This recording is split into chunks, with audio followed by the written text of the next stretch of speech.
Buenos días a los compañeros de los medios de comunicación. Les agradecemos por estar con nosotros. Esta conferencia que ha sido convocada por el grupo parlamentario es para anunciar al pueblo de México que el grupo parlamentario del Partido del Trabajo ha resuelto presentar una iniciativa de reforma al 123 constitucional, reglamentaria al 123 constitucional, que consiste en reducir la jornada laboral de 48 a 40 horas, porque esta iniciativa inicialmente se había presentado por la diputada Araceli Celestino, la compañera de Puebla, después se presentó por la diputada de Chihuahua y avanzamos mucho, pero al final terminó desechándose, como es el procedimiento administrativo, y se requiere de nuevo presentar una nueva iniciativa y retomar este tema en el marco del mejoramiento de las condiciones laborales de la clase trabajadora y en el marco de lo que ha planteado también nuestra presidenta. En esta discusión hay dos factores que están centrales en la discusión. Una es que se argumenta el tema de la baja productividad y nosotros decimos que eso es equivocado y erróneo, porque no se puede demostrar. Nosotros tenemos estudios ya muy elaborados y aquí nosotros demostramos que donde más se trabaja es donde menos se recibe la clase trabajadora. Y también el otro factor que se argumenta es que los países donde más desarrollo hay, se trabaja más, y es inverso. En los países desarrollados es donde se trabaja menos y el trabajador recibe más. Y en los países que se llaman subdesarrollados, como el nuestro, se trabaja más y el trabajador recibe menos. Yo he explicado también que de la masa de la composición de la riqueza, en el caso de México, el 70% de esa masa de riqueza que se produce en México, el 70% se queda en el capital y el 30% en el trabajo. Y solo es compararlo con Estados Unidos y es inverso. En Estados Unidos, el 70% de la masa de la riqueza que se produce año con año se queda en el trabajo y el 30% en el capital.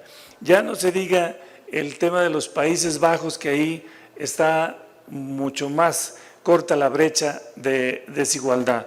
En el caso de México es mucha, y este mecanismo de permitir que los trabajadores mexicanos tengan un descanso mayor ayudaría a que incremente el tema de su rendimiento laboral y, por lo tanto, si hay incremento del rendimiento laboral, sin ninguna duda elevaremos nuestro grado de competitividad como economía.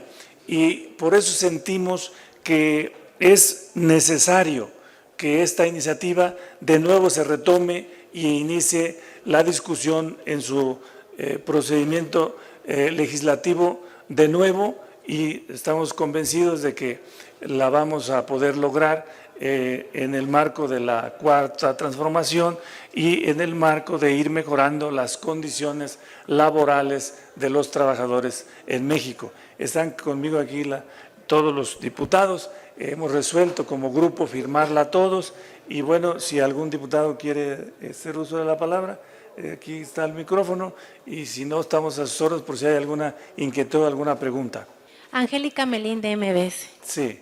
Diputado Reginaldo, diputadas, diputados, buenas tardes a todos. Si fuera tan amable de detallarnos cuáles son los puntos centrales de la iniciativa, qué tipo de gradualidad incluye, y nos decía usted que por ser de la 4T, bueno, pues ustedes confían en que salga, pero pues así le pasó a la iniciativa anterior, que por cierto hace unos días decía el diputado Monreal que sigue viva y tenemos entendido que no se ha desechado la que se aprobó la legislatura anterior. Esos dos puntos, diputado Reginaldo, si fuera tan amable, y después quisiera preguntarle de otro tema. Sí, con mucho gusto.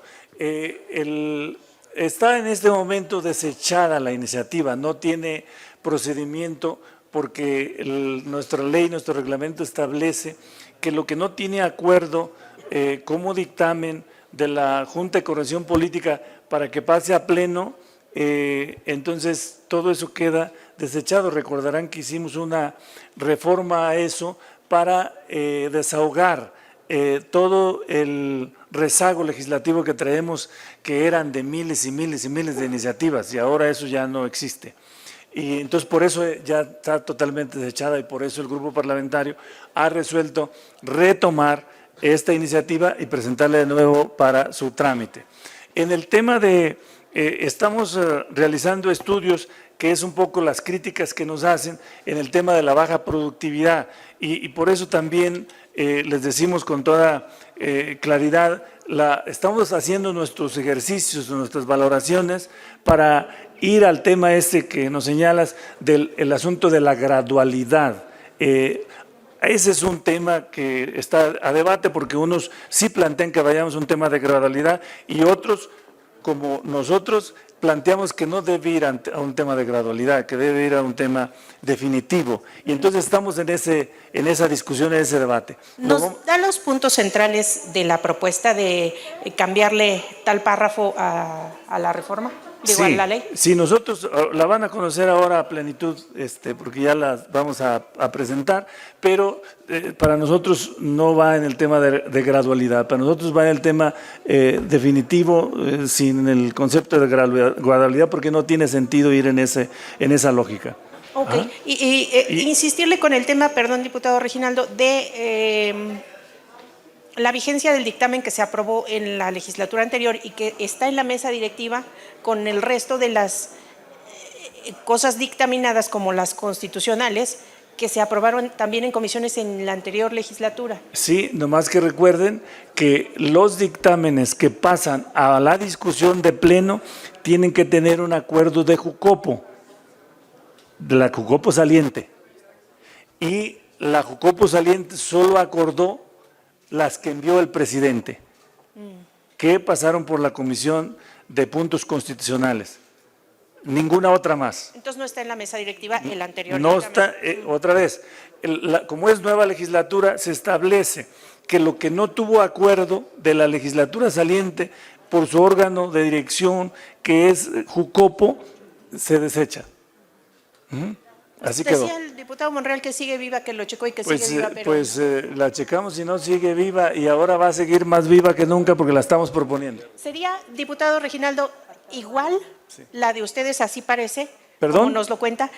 El contenido que usted nos comenta de su iniciativa parece que es el mismo de la iniciativa anterior, de la de anterior legislatura. Bueno, acá estamos discutiendo y vamos a presentar en el apartado A y en el apartado B, que también es otra discusión que traemos porque solo en México existe el apartado B y el apartado A.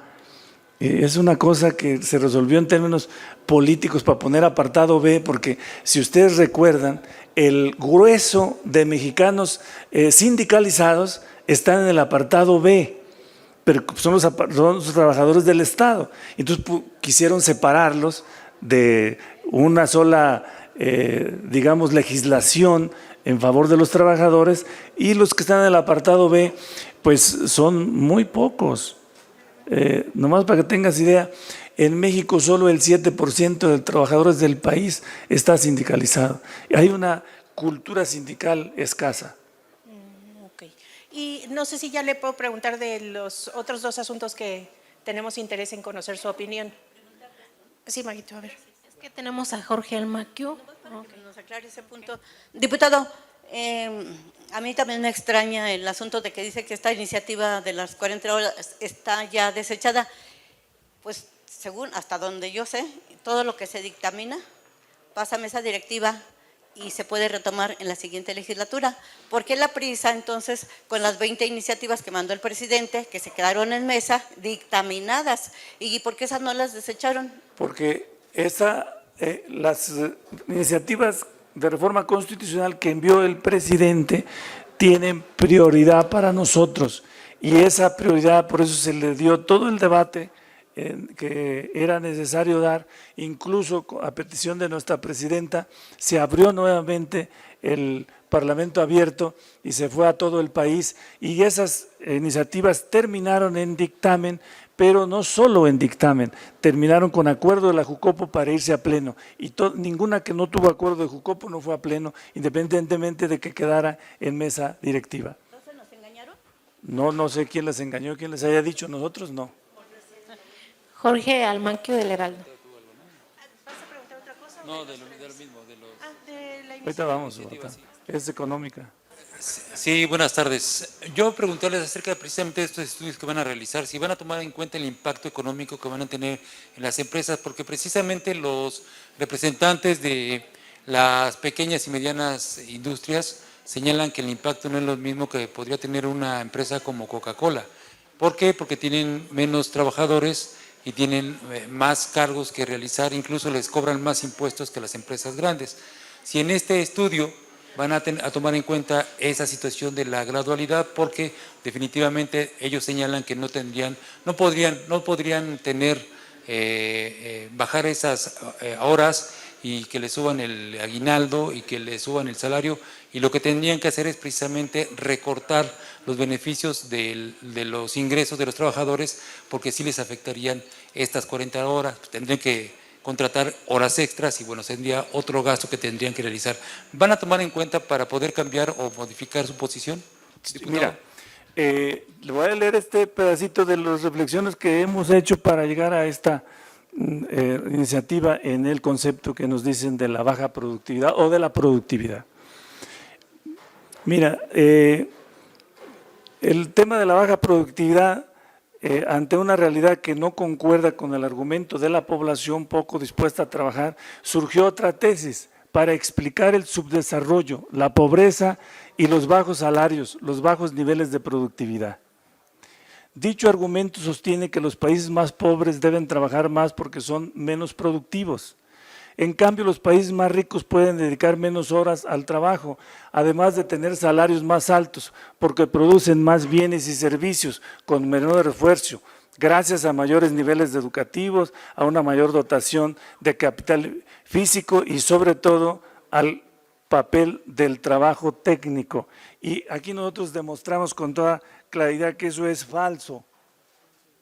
Ese es un argumento y una tesis falsa que nos ha dicho el capital y nos han dicho los empleadores, y por eso nosotros tenemos argumentos suficientes para debatir y dar el debate con los empleadores, con las diferentes visiones. Acuérdense lo que ocurrió en México durante 36 años, que el salario siempre subió por abajo de la inflación, diciendo que la variable del trabajo y el costo del trabajo era la principal variable que se ponía para el tema de la competitividad, y nos argumentaban que no podía subir el salario por arriba de la inflación porque entonces subía el consumo y subía la inflación, y como el Banco de México tiene como principal función controlar la inflación, esa era su recomendación, y con Calderón hasta precarizaron más el trabajo porque metieron la subcontratación. Ahora con la 4T resolvimos ese tema, hemos subido el 110% el salario y la inflación se mantiene. Quitamos la subcontratación, el outsourcing, y se mantiene. Y debemos de ir en la ruta de bajar a 40 horas semanales, y también debemos de ir a mejorar los aguinaldos, y también debemos de ir a mejorar las condiciones de trabajo de las vacaciones que tienen los trabajadores, también ya lo logramos. Mejoramos el tema de las pensiones por el tema de mejorar o de hacer la reforma a las AFORES. Todavía nos falta mucho, y en esa dirección esto es para mejorar las condiciones generales de trabajo de los mexicanos y mexicanas. Sí, pero yo insisto en esta situación porque ellos no hablan precisamente de baja productividad, sino de que ellos tienen que invertir más recursos. Es normal eso, porque Y eso, pero permítame, pero eso además, lo que ellos dicen es que tienen que invertir más recursos para poder cubrir con toda esta situación. E insisto, no se habla de empresas o de empresarios que tengan que ver con las grandes para este organismo, sino de pequeños y medianas empresas. Y ellos son los que están aportando también el mayor recurso para que el capital pues esté circulando por todo el país. Voy a repetir el ejercicio que dije hace ratito. De la masa de riqueza que se genera en México, el 70% se queda el capital, o sea, los empleadores, y el 30% el trabajo. En Estados Unidos es inverso. En Estados Unidos el 70% se queda el trabajo y el 30% el capital. Ve cómo está de dispar el asunto. Es verdaderamente, no tienen razón los empleadores. Lo que necesitamos es cambiar la cultura empresarial, que no sea tan explotadora. Y desde luego también la cultura sindical, la cultura del trabajo mexicano, pues para establecer debates técnicos sobre este tema y discutir como economía y como país. Y esto nos va a ayudar a eso. Okay. Enrique Méndez de La Jornada. Diputado Reginaldo, buenas tardes. Preguntarle cómo van a… ¿Cómo van a negociar esta iniciativa con Morena? Porque la semana pasada el diputado Pedro Aces dijo en efecto que la reforma ya estaba muerta, luego Monreal la revivió, pero el argumento de Pedro Aces es que si se aplica esta semana de 40 horas, los empleadores tendrán que contratar personal por horas extras y que este costo los empresarios no se lo van a cargar, no lo van a asumir, sino que se lo van a cargar al consumidor. Entonces, ahí tiene que haber un tejido fino con Morena para que sí lo acepten, porque fueron ellos mismos en Morena los que congelaron y tiraron a la basura el dictamen que ya existía. Pues vamos a hacer mucho cabildeo y mucho trabajo de diálogo, y lamentamos que a veces algunos líderes sindicales tienen pensamiento empresarial. No tenemos más preguntas. Pues muchas gracias. Le pregunto rápido.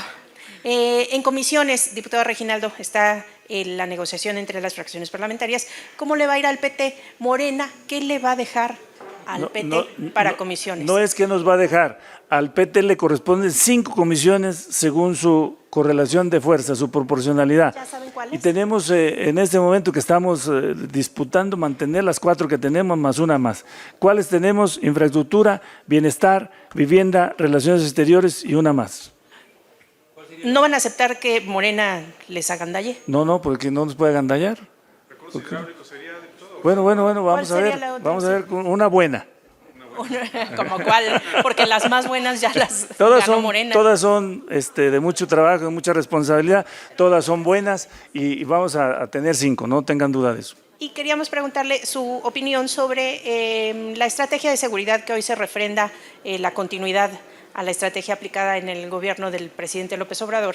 Y ¿qué podríamos ver con esta continuidad en la estrategia de seguridad? Más abrazos, más balazos, más cosas como las que pasaron en Guerrero, Chilpancingo, Sinaloa.